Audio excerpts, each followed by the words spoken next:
बिस्मिल्लाहिर्रहमानिर्रहीम। नाज़रीन, इंडिया में इलेक्शंस हो रहे हैं और 2024 के इलेक्शन के अंदर बीजेपी वर्सेस ऑपोजिशन है।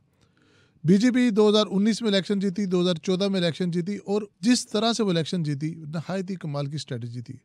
इस बार 2024 के अंदर जो स्ट्रेटजी है उसका नाम दिया जा रहा है मिशन 144। आइए जानते हैं मिशन 144 है क्या। खान साहब, व्हाट इज दिस मिशन 144? ये मिशन 144 ये है कि वो 144 कॉन्स्टिट्यूंसी हल्के वो जो 2019 में भारतीय जनता पार्टी जीत नहीं सकी थी, ऑपोजिशन ने जीत ली थी।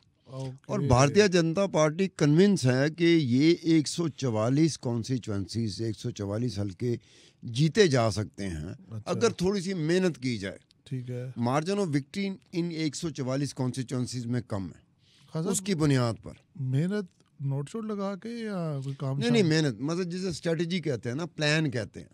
मतलब इनका प्लान है कि 144 कॉन्स्टिट्यूंसीज हैं। फिर इन्होंने 40 नेशनल लेवल के लीडर जो बीजेपी के हैं, जिसमें यूनियन मिनिस्टर वफाकी सतह के जो वजीर हैं वो भी हैं, स्टेट लेवल के जो वजीर हैं वो भी हैं। 3 इन्होंने टीयर बनाए हैं, 3 सतह बनाई हैं, कमेटी बनाई है, जिनका काम ये प्लानिंग इनकी ये रही है कि आपने कम से कम महीने में 3, 4, 5 दिन आपने उस कॉन्स्टिट्यूंसी में गुजारने हैं। ओके। और आपने काम क्या करना है वो ये है कि वो जो जिनको डिप्लॉय किया जाएगा, जिनकी ड्यूटियां लगेंगी, जिनकी ड्यूटियां लगी, डिप्लॉय किया गया, असाइनमेंट हुई कि जनाब आपने इन 144 कॉन्स्टिट्यूंसी में वर्कर के साथ, ठीक है, आपने खाना वर्कर के साथ खाना है। आप यूनियन मिनिस्टर हैं, वफाकी वजीर हैं, सूबाई वजीर हैं, बहुत बड़े लीडर हैं, आपने वर्करों के साथ खाना खाना during the election campaign. Election campaign से बहुत पहले। ओके। इलेक्शन कैंपेन तो इलेक्शन कैंपेन के दौरान भी, लेकिन इलेक्शन कैंपेन के दौरान इसलिए कि जिस यूनियन मिनिस्टर की वफाकी वजीर की ड्यूटी लगी है, जिस स्टेट मिनिस्टर की ड्यूटी लगी है, इलेक्शन कैंपेन के दौरान तो अपनी कॉन्स्टिट्यूंसी देख रहा होगा। तो इससे पहले अब वो क्या है कि आपने ये काम करना है कि जो कम्युनिटी प्रोग्राम्स होते हैं हल्के में, उसमें आपने शमूलियत अख्तियार करनी है, पार्टिसिपेट करना है। अच्छा। और इबादत गाहों का आपने बाकायदा रेगुलर विजिट करना है। ओके। और फिर चौथी बात यह है कि जितने भी पेंडिंग इंफ्रास्ट्रक्चर के प्रोजेक्ट और स्कीमें हैं ना, वो आपने कंप्लीट करानी है 2024 के इलेक्शन से पहले। ये स्ट्रेटजी बीजेपी की थी। इसको मिशन 144 कहते हैं। जहां पर वो 2019 के अंदर हारे थे, लेकिन उन्हें पता है कि ये 144 सीटें वो जीत सकते हैं अगर मेहनत करें, यानी कि पैसा लगाएं, इन्फ्लुएंस लगाएं, आप सिफारशी भर्तियां कराएं। वो यही होता है ना खान पता साहब। नहीं हुकूमत में रहते हुए राजनीति जो होती है, मैं कभी राजनीति में रहा नहीं, प्रैक्टिकली मैं कह नहीं सकता कि राजनीति में रहने के लिए क्या क्या चीज़ों की जरूरत होती है, लेकिन तो उसका ये अब इसका ये होता है कि इन्होंने टारगेट में रखा। वैसे तो जहाँ जहाँ भी थे 144 कॉन्स्टिट्यूंसीज में, हल्कों में, इन्होंने टॉप ऑफ द लिस्ट रखा उत्तर प्रदेश को और वेस्ट बंगाल को। हाँ, वहाँ पे बीजेपी डाउन है। ठीक है। अब नहीं, वेस्ट बंगाल में डाउन है, उत्तर प्रदेश में नहीं। उत्तर प्रदेश में बड़े टिका के ठीक पोजीशन में है, लेकिन मजीद ठीक पोजीशन में। कितनी सीटें वहाँ पे जो इनके पास नहीं है अभी और जिसके लिए लड़ रहे हैं और ये सारा मिशन कर रहे हैं? अब ये उत्तर प्रदेश में तो जिन्होंने आइडेंटिफाई किया है ना, वो 14 नशिस्तें हैं। अच्छा, ठीक है। उत्तर प्रदेश में इन्होंने जो आइडेंटिफाई किया है, जो जीत सकते हैं ये, राइट, वो 14 नशिस्तें हैं। लेकिन उत्तर प्रदेश और वेस्ट बंगाल में ना इन्होंने 7 मिनिस्टर लगा दिए जो हेड करेंगे। ठीक है। 7 जो वफाकी वजीर हैं इंडिया के, उनको लगा दिया गया। जो वेस्ट बंगाल में उन्होंने वजीर लगाया ना, उसमें स्मृति ईरानी भी है। अच्छा खास एक थोड़ी सी कंफ्यूजन है, आम आवाम को भी होगी। अब वो जो मिनिस्टर्स हैं वो अभी वर्किंग मिनिस्टर्स हैं, दे आर ऑन ओथ, ऐसे ही है ना? तो खान साहब ये तो इसी तरह नहीं है कि एक ज़मीनी इलेक्शन हो रहा है और उसके ऊपर जो है करंट गवर्नमेंट का जो मिनिस्टर होता है, जिस तरह उसको इजाज़त नहीं होती कि उसके अंदर पार्टिसिपेट करे, उस हल्के में जाके कैंपेन करे, तो ये किस तरह से कर रहे हैं? ये फिर वो इनको साल हो गया।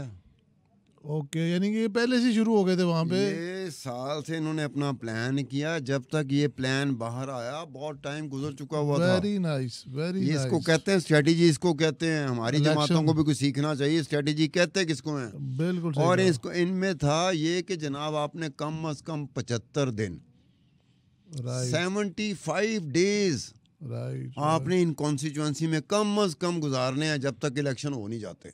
बहुत जबरदस्त प्लान है। अब फिर तो ये एक ऐसा प्लान था जिसमें किसी को कोई इतराज नहीं हो सकता। ये- election commission of Pakistan India को इतराज नहीं हो सकता, मुखालिफ जमातों को इतराज नहीं हो सकता। वो जो लोग वो कहते हैं, इतराज वाली गुंजाइश कब होती है? जब इलेक्शन कैंपेन हो हाँ जी, तो आप कोई डंडी मारे हो, फिर इलेक्शन की तो गुंजाइश। इसका मतलब है वो जो कहते हैं ना कि जी इलेक्शन इज अ साइंस, हाँ, तो ये वाकई साइंस है। ये साइंस, ये बिल्कुल बीजेपी साइंस के तौर पर इलेक्शन को लेती है। हाँ, अब उसमें मैं बता रहा था कि वेस्ट बंगाल और उत्तर प्रदेश 7 मिनिस्टरों की ड्यूटियां लगी रही। ओके, अब उत्तर प्रदेश, ये वेस्ट बंगाल में एक जो मिनिस्टर थी, यूनियन मिनिस्टर, वफाकी वजीर थी, वो स्मृति ईरानी थी, हाँ, जिसने 2019 के इलेक्शन में अमेठी में राहुल गांधी को बहुत बुरे तरीके से शिकस्त दी थी।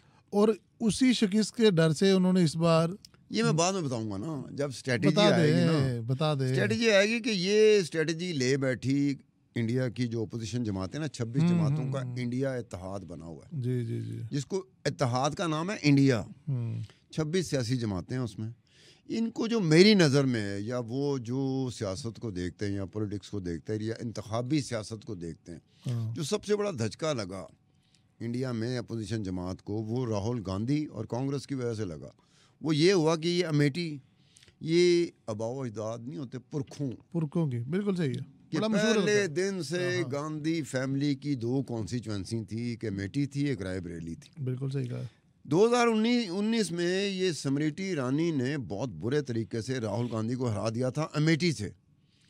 अब इस मर्तबा 2 दिन रह गए हैं, कुछ घंटे रह गए हैं नॉमिनेशन पेपर फाइल होने में, और राहुल ने नहीं किया। राहुल ने अमेठी से नहीं किए, और बाकायदा चैलेंज किया जा रहा था बीजेपी की तरफ से, नरेंद्र मोदी की तरफ से और स्मृति ईरानी की तरफ से। बड़ी बात आओ है, भाई मैदान में बड़ी आओ, बात है। लग पता जाएगा तुम्हारे। ये हाँ। डरा हुआ था, राहुल गांधी डरा हुआ था, सोनिया गांधी डरी हुई थी, कांग्रेस जमात डरी हुई थी कि यार ये ना हो कि 2019 की कहानी दोबारा रिपीट हो जाए, स्मृति ईरानी फिर जीत गया। बिल्कुल सही कहा। तो इन्होंने क्या किया, किशोरी लाल एक है, ठीक है, कांग्रेस का बंदा है, बिल्कुल पुराना ठीक है, बंदा है, बिल्कुल ठीक लेकिन वो इस फैमिली का बड़ा ही क्लोज कॉन्फिडेंट है।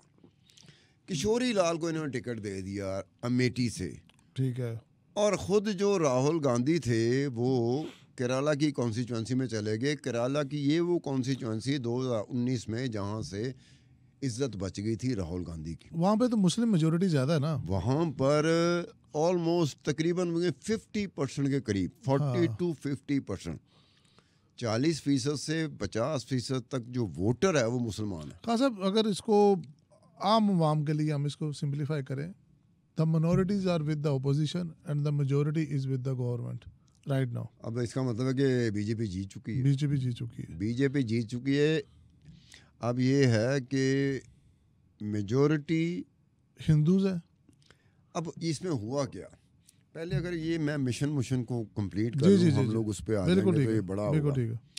अच्छा, इसमें हुआ ये कि back two mission 144। Uttar Pradesh में 14 हाँ जी। कॉन्स्टिट्यूंसी जिन पे नाकना। हम्म, अच्छा, इन्होंने ये एक और किया कि ये रायबरेली की भी बात नहीं कर रहे थे। हाँ जी, रायबरेली पे बीजेपी ने अपना एक मिनिस्टर लगाया हुआ था, राइट, उसका नरेंद्र सिंह नाम है उसका, एग्रीकल्चर मिनिस्टर है। ठीक है। उसको लगाया हुआ था कि तुमने रायबरेली पे नज़र रखनी है और तुमने कोशिश करनी है कि हम रायबरेली की भी कॉन्स्टिट्यूंसी कांग्रेस से छीन लें।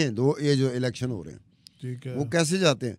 फिर एक समाजवादी पार्टी के हैं मुलायम सिंह यादव, बहुत मशहूर, बड़े मशहूर है, हाँ। बिल्कुल सही है, उनकी कॉन्स्टिट्यूंसी है मैनपुरी में, ठीक है, उधर भी उन्होंने लगाया हुआ है जतिंदर सिंह को, ठीक है। वो भी यूनियन मिनिस्टर है, वफाकी वजीर है, वो भी वहाँ पे लगा रहा है कि इस कॉन्स्टिट्यूंसी से हमने मुलायम सिंह यादव को हराना है।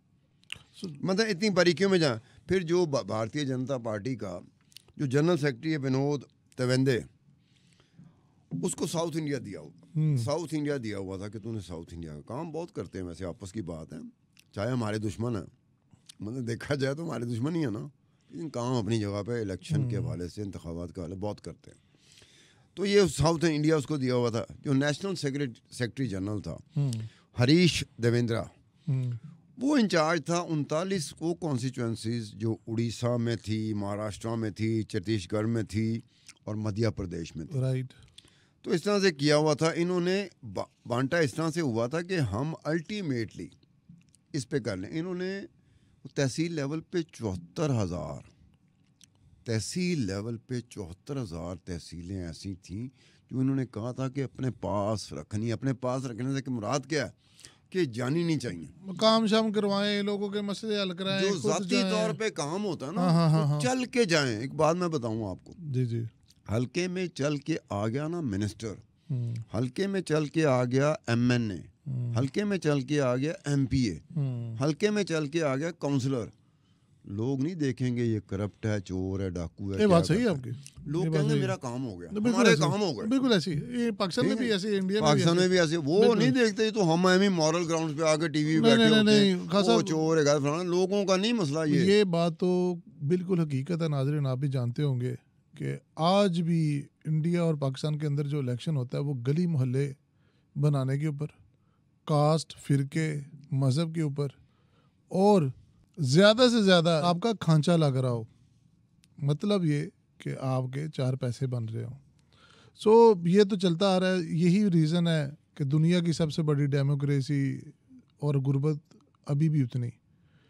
खासा बैक टू द टॉपिक, अब जिस तरह का मिशन 144 बताया है और क्या कमाल उनकी स्ट्रेटजी थी, इस तरह की स्ट्रेटजी क्या 2019 के इलेक्शन में भी इन्होंने की थी और उससे पहले भी? ये हुआ ये था कि एक बात ज़हन में रखें कि 2024 के लिए जो मिशन 144 144 हलकों के बारे में बीजेपी का रहा है, ये क्यों रहा है? क्योंकि 2014 से इनकी हुकूमत है। 2014 का जब इलेक्शन हो रहा था तब भी एक इसी तरह का मिशन उन्होंने प्लान किया था और उस मिशन में था 272 नशिस्तें।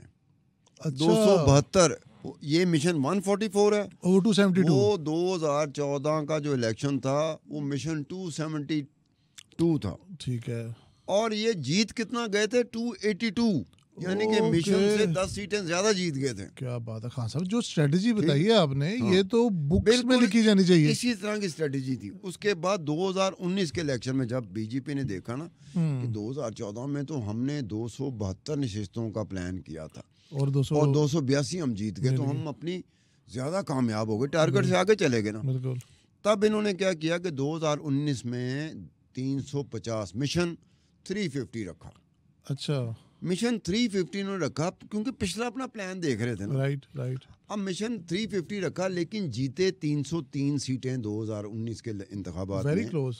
और ये करीब था 303 का मतलब है कि आपके पास इतनी मेजोरिटी है कि आप बड़े कंफर्टेबली आप बैठ के आप हुकूमत कर सकते हैं। राइट। वो ऐसी पोजीशन नहीं होती आप फंसे हो। बिल्कुल सही। ठीक है।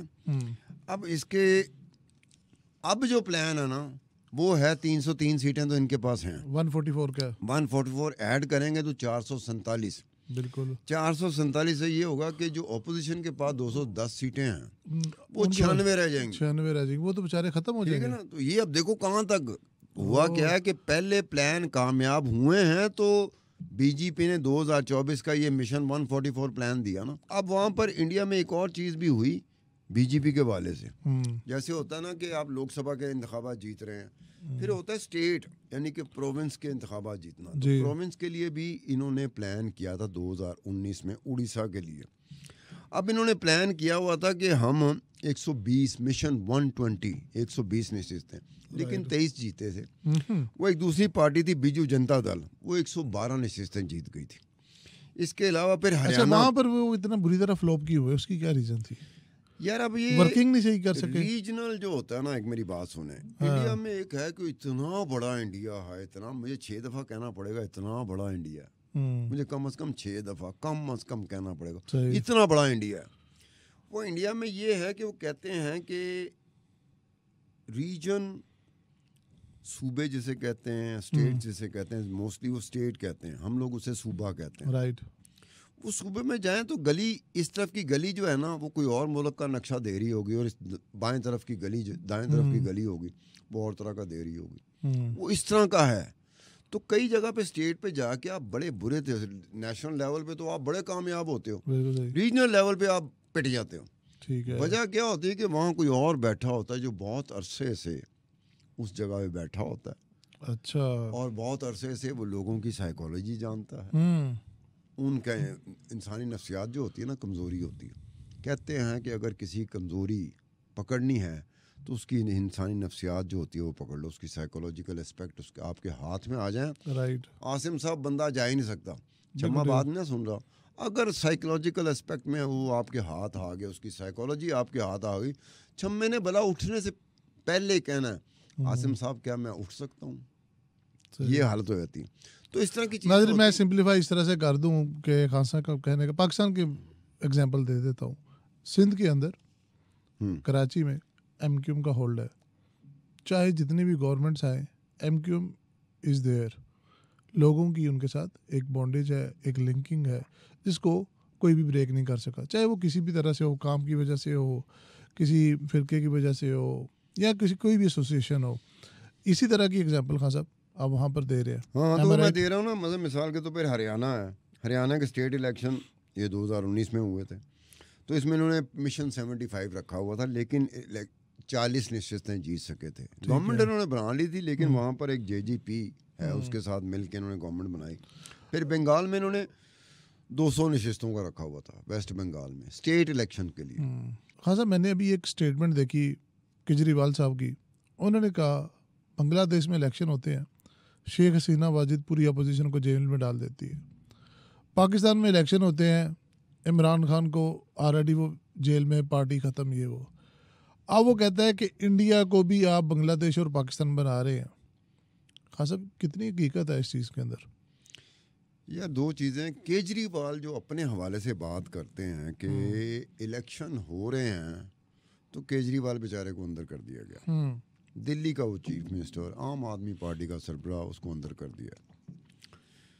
पाकिस्तान में इमरान खान को एग्जैक्टली इलेक्शन कैंपेन से पहले अंदर नहीं किया। राइट। इमरान खान को जब अंदर किया था उस वक्त वो आपको भी नहीं पता था, मुझे भी नहीं पता था कि इस मुल्क में इलेक्शन होने हैं कि नहीं होने। सही कह रहे हैं, बिल्कुल सही कह रहे हैं। हसीना वाजिद की अगर आप बात करते हैं, शेख हसीना वाजिद, ये शेख मुजीबुर रहमान की बेटी है। राइट। और हमारे इमरान खान को आजकल पड़ी हुई है कि मैं किसी तरीके से शेख मुजीबुर रहमान बन जाऊं।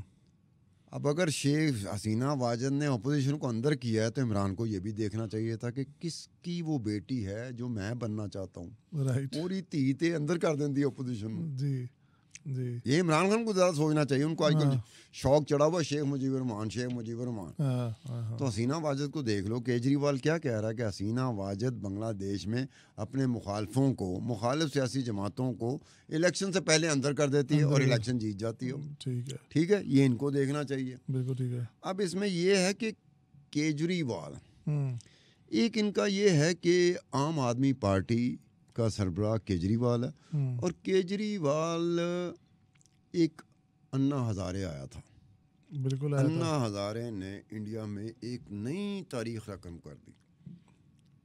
साधु सा बंदा, हाँ जी, सफ़ेद कपड़े पहनता, सफ़ेद टोपी पहनता, बिल्कुल कहीं से वो नेता नहीं लगता था। बड़ा फेमस कैरेक्टर था, लेकिन वो लोगों के दिल जीत गया। किस पे? उसने कहा यार मैं दिल्ली में बैठा हूँ, ये करप्शन ने क्या, करप्शन के खिलाफ उसने कैंपेन चला दी। उसने कहा मैं इलेक्शन में नहीं, ना मैं इलेक्शन में आऊँगा, ये करप्शन क्या कर रहे हो, इस मुल्क का क्या आपने सत्यानाश कर। सही सही। ये केजरीवाल उनके जो पैरोकार थे ना, उनमें आता था। Right right. उसके बाद केजरीवाल ने आम आदमी पार्टी बना दी। आम आदमी पार्टी मकबूल हुई, और फिर ये लगा नरेंद्र मोदी को भी लगा, बीजेपी को भी लगा कि हो सकता है हम कांग्रेस से निपट चुके। लेकिन दो मुसीबतें सर पे खड़ी हैं।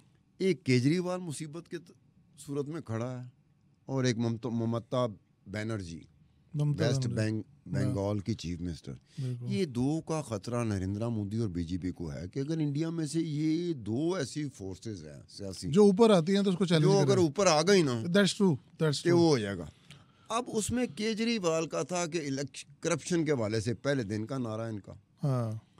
इन्होंने क्या किया, अब ये बोथ साइड्स ऑफ स्टोरीज जैसे कहते हैं ना, हमें वैसे मीडिया को हमेशा both sides of the stories, दोनों एस्पेक्ट सामने रखने चाहिए। राइट। डंडी नहीं मारनी चाहिए कि आप बीजेपी की तरफ चले गए या बीजेपी के मुखालफों की तरफ चले गए।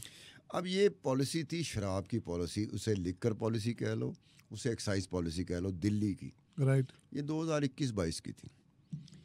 इसमें हुआ ये था कि प्राइवेटाइज किया गया शराब की फरोख्त को। राइट। ठीक है, इसमें कंपनियां आई, साउथ की कंपनी एक बहुत बड़ी मशहूर है, वो आ गई। उसमें हुआ ये कि पहले ही साल बल्कि 8 महीनों में वो जो नुकसान जो एस्टिमेट करती है सीबीआई एस्टिमेट करती है, एनफोर्समेंट डायरेक्टरेट एस्टिमेट करती है, राइट, जो सेंट्रल एजेंसीज हैं जी, इन्वेस्टिगेटिव एजेंसीज हैं, वो कहते हैं कि दिल्ली गवर्नमेंट को 3000 करोड़ रुपए का नुकसान हुआ। अच्छा, 3000 करोड़ रुपए का नुकसान हुआ। और वो कहते हैं कि 8 महीने के दौरान जिन कंपनियों को फायदा ये हुआ, जो बिड मनी नहीं होती, बिडिंग होती है, जी जी, नीलामी होती है, वो नीलामियों में दिया गया था। उन्होंने कहा इन्होंने वहाँ पे चक्कर चलाया। अब वो कहते हैं चक्कर चलाया, तो कहते हैं कि जो कंपनी थी वो 8 महीने में कुछ 1300 करोड़ रुपया वो कमा गई। ठीक है।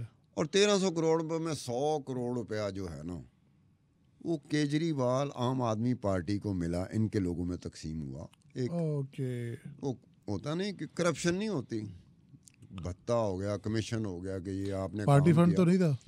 तो नहीं, उस तरह नहीं, ये पार्टी फंड नहीं है। पार्टी फंड होता है डिफरेंट होता, ये और चक्कर में दिएगा। अब उसमें हुआ क्या था कि जो प्रॉफिट था ना शराब की फरोख्त से, वो 5% से बढ़ा के 12% कर दिया गया।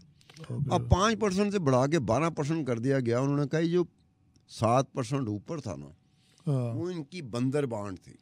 ओके ओके, 5% पहले ही था कि एक मार्जिन ऑफ प्रॉफिट होता है पूरी दुनिया में कि ये मार्जिन ऑफ प्रॉफिट होना चाहिए। एक होता है मार्जिन ऑफ प्रॉफिट जो जरूरत से ज्यादा होना तो मशकूक होना शुरू हो जाता है। राइट राइट राइट, यार इसकी समझ नहीं आ रही, या तो उसकी पूरी बैकग्राउंड हो, पूरी जस्टिफिकेशन हो, जवाब हो, तो फिर अब वो हुआ उसमें, उसकी वजह से वो आए, और आए जिस टाइम पर आए। मिसाल के तौर पर जो केजरीवाल है उसको सीबीआई ने 9 मरतबा समन किया था। समन करना किसी भी वफाकी तहकीकाती इदारे के लिए, सीबीआई के लिए या इन्फोर्समेंट डायरेक्टरेट के लिए, एक आप मुझे समन करें ना एक दफ़ा, तो खुदाई कसम हमें भागते भागते हमारी पसलियाँ, पाँव थकना तो दूर की बात है, हमारी पसलियाँ भी थक जाए, हम पहुँचने की कोशिश करेंगे। बिल्कुल ऐसी है। केजरीवाल 9 मरतबा समन किया गया, नहीं गया। ठीक है। ये अदालत में घुसता था, premature, before arrest, preemptive bail. तो दाल में कुछ काला था, मसला था, उसमें कंफ्यूजन होना शुरू हुआ थी कि केजरीवाल तो बड़ा सही आदमी था, जेन्युइन था, लेकिन यहाँ से मैं रुख मोड़ूंगा। Is it over for the Gandhis? यार गांधीज के लिए प्रॉब्लम ये हुआ था कि जब शुरू से प्रॉब्लम रहा, लेकिन गांधीज का एक बहुत बड़ा रोल रहा है इंडिया की आज़ादी में। पहले नेहरू था, नेहरू के बाद इंदिरा गांधी आ गई, ठीक है। इंदिरा गांधी के बाद संजय गांधी ने आना था। अच्छा। और उसको जानशीन के तौर पे तैयार कर दिया गया था। अच्छा। लेकिन एक्सीडेंट में, हवाई हादसे में संजय की डेथ हो गई। ओके। राजीव गांधी तो समझ लें कि राजीव गांधी का सियासत के साथ, राजनीति के साथ दूर दूर का ताल्लुक नहीं था। ठीक है। मजबूरन इसको आना पड़ा। ठीक है। और वो कब आना पड़ा? जब इंदिरा गांधी को उसके सिख गार्ड्स ने मारा था। ठीक है। राजीव आ गया। ठीक है। अब राजीव गांधी राह चलते, इसका कोई ताल्लुक नहीं था, कोई इसका शौक भी नहीं था। ठीक है। संजय गांधी से बड़ा था, लेकिन इसका शौक राजनीति के साथ नहीं, संजय गांधी का था। बिल्कुल ठीक है। और वो संजय गांधी तो समझ लो कि सुबह दोपहर शाम अपनी अम्मा के साथ, इंदिरा गांधी के साथ लगा रहता था। और उस वक्त वो भी कहते थे कि असल में कंट्रोल जो है, जैसे इस वक्त सऊदी अरब में नहीं है मोहम्मद बिन सलमान क्राउन प्रिंस है, लेकिन ये पहली मरतबा सऊदी अरब में हो रहा है, दुनिया देख रही है कि क्राउन प्रिंस तकरीबन क्राउन का काम कर रहा है, बादशाह का काम कर रहा है। ठीक है। इसी तरह संजय गांधी जो था 70s में, वो ऐसे लगता था कि इंदिरा गांधी शायद उस तरह का प्रधानमंत्री ना हो जिस तरह का संजय गांधी है। ओके। तो ये ट्रेजेडी हुई।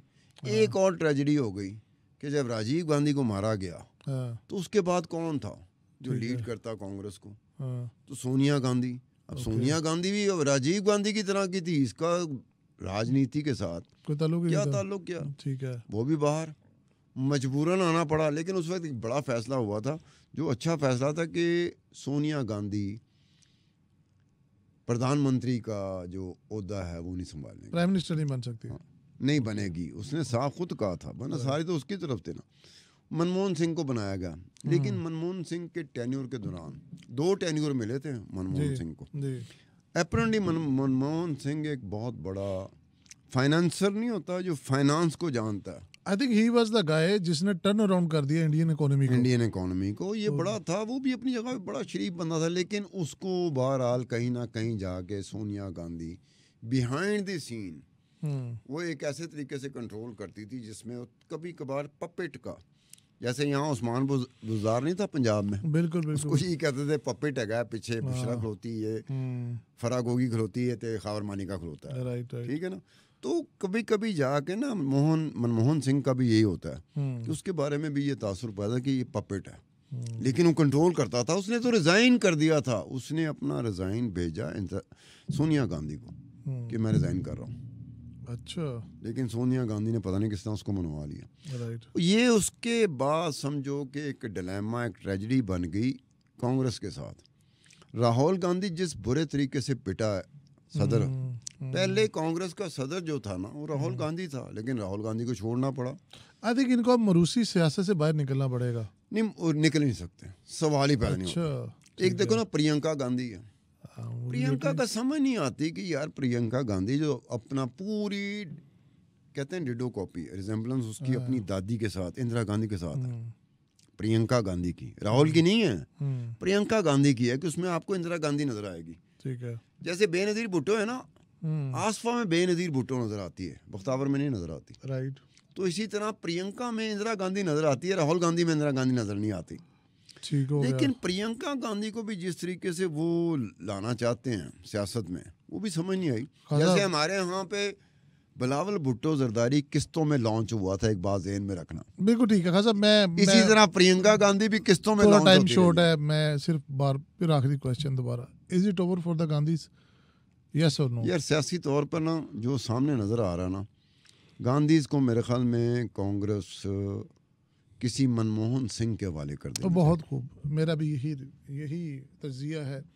और देखें, मरूसियत जो है वो दुनिया में कहीं पे भी कामयाब नहीं हुई, तो I think it's high time. और जो 2024 के इलेक्शन का रिजल्ट जो में ऑलरेडी नज़र आ रहा है, जिस तरह से आपने मिशन 144 बताया और जिस तरह की प्लानिंग है बीजेपी की, तो वो तो क्लीन स्वीप करने जा रहे हैं। नाज़रीन कमेंट्स में ज़रूर बताइएगा कि आपकी क्या राय है इंडियन इलेक्शंस के ऊपर। We look forward to that. Thank you.